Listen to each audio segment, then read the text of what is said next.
So this question, it's about a circle with lots of angles and lines in it, so it's kind of shouting out circle theorems. So before we even start reading the question, let's just have a look and see what circle theorems we can apply and what other angle theorems we can apply to add on information to the picture.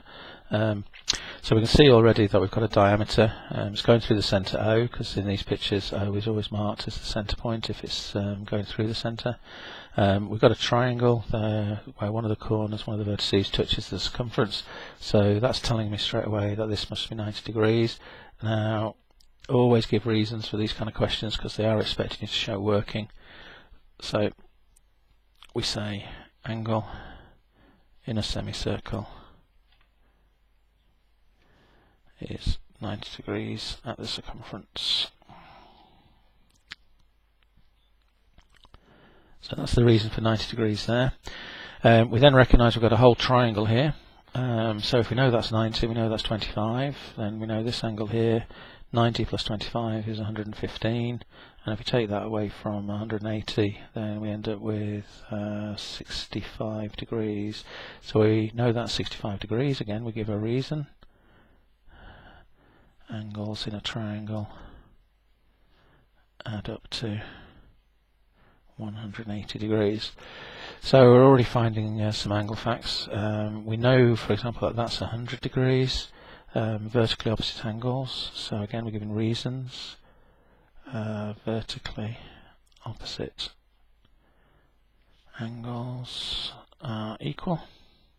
Need that word vertically because it's vertically opposite is the wording. So vertically opposite angles are equal. And if we know that's 100 and we know that's 25, we've got another triangle here. So we know this little bit here, 100 plus 25 is 125, so that's going to be 55 degrees. Again, angles in a triangle add up to 180, so it's going to be the same reason as that one. So angles in a triangle add up to 180 degrees, and we knew that this whole angle here was 90 degrees. So 90 degrees take away 55 degrees tells us this bit here must be 60, 35, so that bit there's 35 degrees. So without reading the question itself, we've just gone through and thought to ourselves, well, what do all the angle facts tell us, what do the circle theorems tell us, and we've come up with all these angles.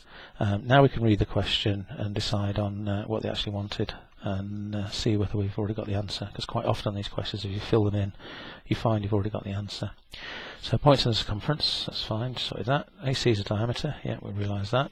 AC and BC intersect, yeah, cross each other, and they're telling us some facts about the shape.